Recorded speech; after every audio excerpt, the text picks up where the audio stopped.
अस्सलाम वालेकुम। वालेकुम सलाम जी। अच्छा, वज़ीर आज़म इमरान खान ने जनरल कमर बाजवा को अगले 3 साल के लिए आर्मी चीफ लगा दिया, तो क्या कहते हैं आप इसके बारे में?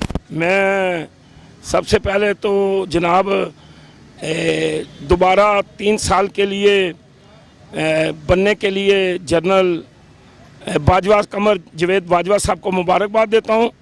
उसके बाद मैं इमरान खान की जुर्रत, बहादुरी और दलेरी पे उसको सलाम और मुबारकबाद पेश करता हूँ। ये असल में बहुत बड़ा काम हुआ है जी। अल्लाह तबारक व तआला जिससे काम लेना चाहे, क्योंकि इज़्ज़तें और ज़िल्लतें अल्लाह के हाथ में, लेकिन अल्लाह तबारक व तआला ने ये इमरान खान को बहुत बड़ा एजाज़ बख्शा है कि हमारी 50 साल की एक फ़ाइल जो वहाँ पड़ी हुई थी इस्लामी कौंसल में और अक़वामी मुत्तहदा में, उस फाइल को निकाल के दोबारा जनाब ये केस कश्मीर का पेश किया गया, इसका मुकदमा दोबारा पेश किया गया।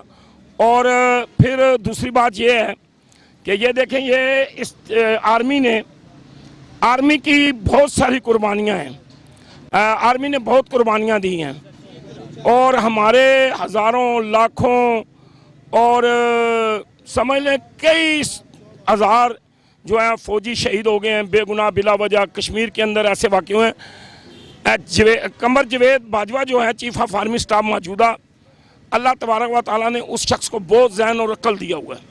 आप उसके अक्ल की दाद दें कि पूरे कश्मीर का नक्शा उसके दिमाग में फिट है। आप कश्मीर की कोई जगह ऐसी नहीं है जो इंडिया में हो या पाकिस्तान में हो, कश्मीर के पूरे बॉर्डर पे घूमा हुआ है और ये उसके जहन में पूरा कश्मीर का नक्शा है। अगर इन दिनों में या इस दौर में अगर है तो हमारी फ़ौज के माशाल्लाह सारे अल्लाह की मेहरबानी से आने वाले सिपा सलार भी और जो मौजूदा हमारे कोर कमांडर हैं वो भी बड़े लायक हैं, लेकिन इनका होना बहुत ज़रूरी था। दूसरा, हमारा जो सी पैक है वो आर्मी की वजह से चल रहा है, उसमें जवेद कमर बाजवा साहब का बहुत बड़ा हाथ है। फिर रूस के साथ दोस्ती, फिर चाइना के साथ ताल्लुकात, फिर अमेरिका के साथ ताल्लुकात, दूसरे मुल्कों में अमन के ताल्लुकात, ये अल्लाह तबारक व तआला ने कमर जवेद बाजवा को एक जुर्रत दी हुई थी। और उसके साथ जो उसका मेजर जनरल आसफ गफूर साहब हैं, ये जनाब कमाल के लोग हैं। देखें, अल्लाह तबारक व तआला किसी किसी को ऐसी सलाहियत दे देता है। आपने बोल्ड टीवी पे देखा होगा, वो डॉक्टर फिजा आती हैं, वो बात करती हैं तो पता चलता है यार ये पाकिस्तान के हक में बात कर रही हैं और अंदर से बोल रही हैं, वो हक सच की बात करती है। इस तरह हमारे कई एंकर हैं, कई हमारे जनाब साफ़ी हैं जो बात करते हैं। लेकिन अल्लाह तबारक व तआला ने ये कमर जवेद बाजवा से इंशाल्लाह काम लेना है। और मुझे नबी पाक सल्लल्लाहु अलैहि वसल्लम की वो हदीस मेरे जहन में आ जाती है कि अल्लाह के नबी ने फरमाया मुझे हिंद से खुशबू आ रही है और मैं दूर तक एटमी जंग नहीं देख रहा हूँ, क्योंकि हम बेवकूफ़ नहीं है जो एटम हम चला देंगे पूरी दुनिया। भारत कहता है लेकिन हम ऐसा नहीं करेंगे, हम है एटमी कुव्वत है, लेकिन हम इसको चलाएंगे नहीं। चलाने के लिए इसलिए नहीं, हाँ कभी ज़रूरत पड़ गई तो इंशाल्लाह चलाएंगे भी। मैं मोदी को हथकड़ियों में जकड़ा हुआ देख रहा हूँ, इंशाल्लाह ताला बाजवा इसको पकड़ के लाएगा और इंशाल्लाह ताला हमारी ये जो पाक फौज है, पाक आर्मी है, हमारी ISI है, इंशाल्लाह ताला ये पूरी दुनिया पे राज करेगी। और इंशाल्लाह ताला इमाम मेहदी अलैहिस्सलाम जब आएंगे तो ये हमारी पाकिस्तान की फौज होगी, अल्लाह के हुक्म से इंशाल्लाह ताला ये उनका इस्तकबाल करेगी। और फिर हमारे जब हज़रत ईसा अलैहिस्सलाम आएंगे, हमारे असल में देखें जी, हज़रत ईसा, ये बात मैं मुकम्मल पहले कर लूँ, हज़रत ईसा अलैहिस्सलाम आएंगे तो इंशाल्लाह ताला ये हमारी पाक फौज साथ होगी, क्योंकि अल्लाह तबारक व तआला ने ये पाकिस्तान 14 अगस्त सन 1947 को 27 रमज़ान लैलतुल क़द्र की रात में बनाया है। और उसी जो आप कुरान को देखें, कुरान पाक जो हुआ है वो भी 27 रमज़ान लैलतुल क़द्र की रात में नाज़िल हुआ है हमारे नबी सल्लल्लाहु अलैहि वसल्लम। अब इनका जो है ना, कुरान का ख़त्म होना और पाकिस्तान का ख़त्म होना एक बराबर है। दुनिया की कोई ताकत पाकिस्तान को ख़त्म नहीं कर सकती, दुनिया की कोई ताकत कुरान को ख़त्म नहीं कर सकती, दुनिया की कोई ताकत अल्लाह और अल्लाह के नबी सल्लल्लाहु अलैहि वसल्लम और उनके सहाबा का नाम ख़त्म नहीं कर सकती। इसलिए हमें फ़िक्र वाली बात नहीं है, लेकिन ये पाकिस्तान आर्मी करेगी। कमर जवेद बाजवा के जहन में और अक्ल में वो पूरा कश्मीर का नक्शा है। अगर इन दिनों में हम अगर किसी इनको हटा देते या ये चले जाते तो ये हमारे लिए बहुत नुकसानदेह था। इसलिए नुकसानदेह था कि कमर जवेद बाजवा पूरी कश्मीर को समझता है, पूरी कश्मीर को जानता है, वो सी पैक को जानता है। फिर दूसरा सबसे बड़ी खुशी की बात यह अवाम के लिए भी खुशी की बात है कि हमारी फौज एक पेज पे, हमारी सिविल हुकूमत एक पेज पे, यह सबसे बड़ी मुल्क की कामयाबी होती है।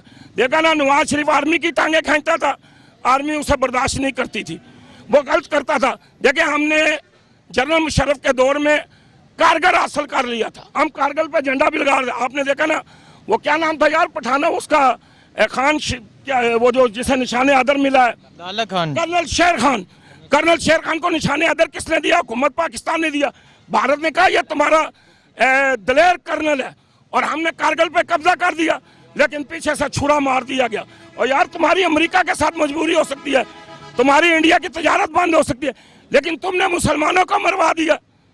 तो ये हमारे अल्लाह की मेहरबानी से इंशाअल्लाह ताला मुझे उम्मीद है, अल्लाह ने चाहे तो काली कमली वाले के सदके, वदवा के चेहरे के सदके, वलैल की जुल्फों के सदके, मुजम्मल वाली चादर के सदके, यासीन के सीने के सदके, इंशाअल्लाह ताला हम कश्मीर भी लेंगे, हिंदुस्तान भी लेंगे। और अब हिंदुस्तान अपनी खैर मंगनाए, हम फौजें भेजें या ना भेजें, हमारी वाम जाए या ना जाए, इंडिया अपनी खैर मनाए, उसके टुकड़े टुकड़े होने वाले हैं। और मैं देख रहा हूँ कि इंशाअल्लाह ताला बहुत जल्द इंडिया के टुकड़े टुकड़े होंगे, इसलिए कि अब वो सिख भी बेचारे जो सोए हुए थे वो भी जागे। और उनमें एक और बड़ा नुक्स है, वो नुक्स ये है कि जब वो किसी गिलास में हिंदू पानी पीता है, तो वो छूत का अगर पानी होगा किसी छोटे या गरीब हिंदू का, तो वो बड़ा हिंदू उसमें पानी नहीं पीता। जिस कुर्सी पे वो बैठ जाएगा, बड़ा हिंदू उस पर नहीं बैठता है। अब वो हिंदू भी उठेंगे मोदी के खिलाफ, एक इनकलाब बर्पा हो जाएगा। और इंशाअल्लाह ताला अल्लाह ने चाहा तो हम दिल्ली पे परचम लहराएंगे, लाल किले पे परचम लहराएंगे। और सबसे बड़ी बदनसीबी देखो, पूरी दुनिया को मैं कहता हूँ यार तुम पढ़े लिखे हो, पूरी दुनिया में ईसाई भी गाय का गोश्त खाते हैं, यहूदी भी गाय का गोश्त खाते हैं, मुसलमान बड़ा बढ़ चढ़ के उसकी कुर्बानी भी देते हैं, गोश्त भी खाते हैं, लेकिन वो ऐसा है कि वो गाय का गोश्त नहीं खाता, वो गाय ज़बाह नहीं करने देता। ये कौन सा मजहब है? ये कौन सा दीन है? ये कौन से अहकामात पे अमल किया जा रहा है? वो बदनसीब आदमी है, देखें उसका ना कोई आगे ना पीछे, वो तो चाहता दुनिया मरे। वो गाय का पेशाब पीने वाला और गाय के पेशाब से नहाने वाला, उसे तो अल्लाह ने अकल ही नहीं दी है, अल्लाह ने उसको दिमाग ही नहीं दिया, अल्लाह ने उसको सोच ही नहीं दी है।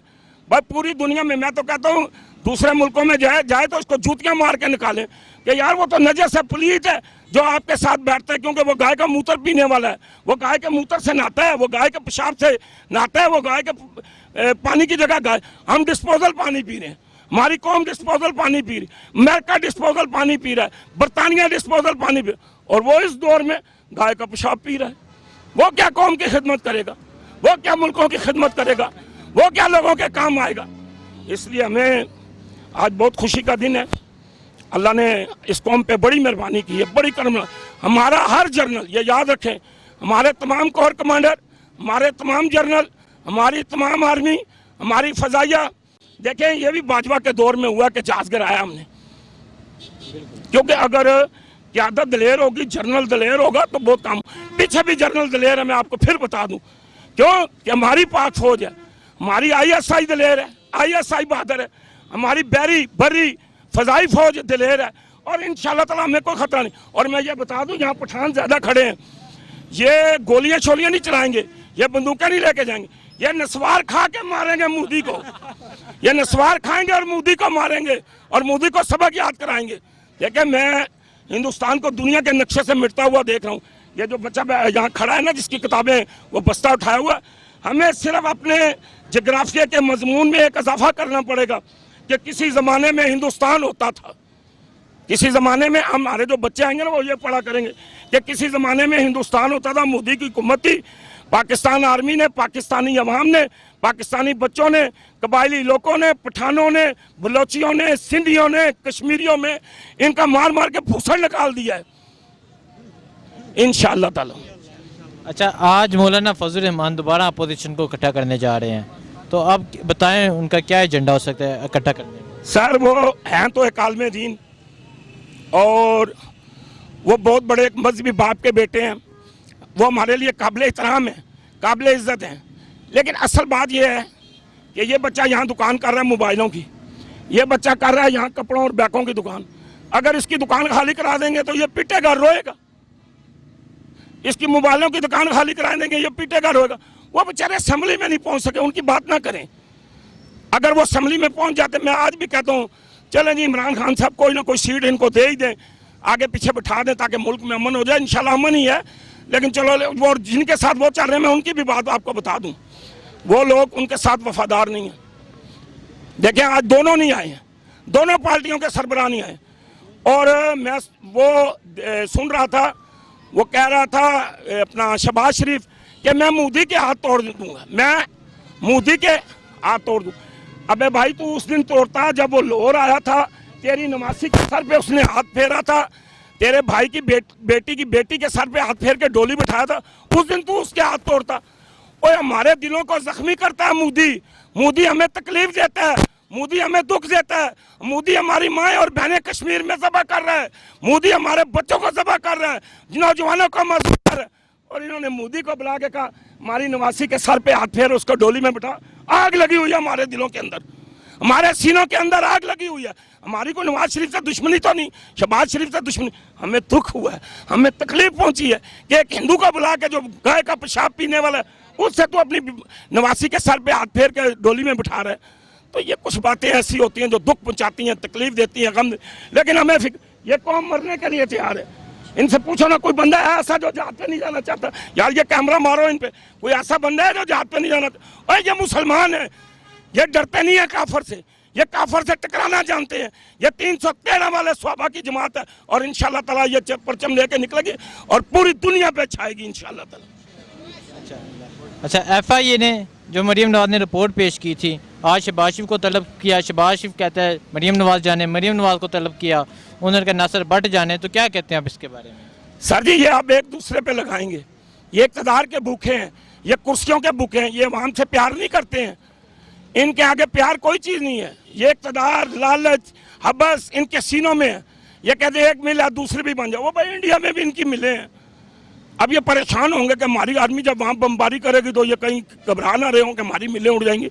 अब हमारी फौज को तो वैसे भी परेशानी है, अगर इधर से बम फेंकती है तो आगे फिर मुसलमान है, इधर वो इंडिया वाले फेंकते हैं तो इधर हमारे मुसलमान हैं। अब हम परेशानी में, टेंशन में, लेकिन इंशाल्लाह ताला हम शिकस्त खाने वाली कौम नहीं है। 313 की स्वाबा की जमात है, इंशाल्लाह ताला पूरी दुनिया में छाएगी, हमें फिक्र करने की कोई जरूरत। ठीक है सर, शुक्रिया सर।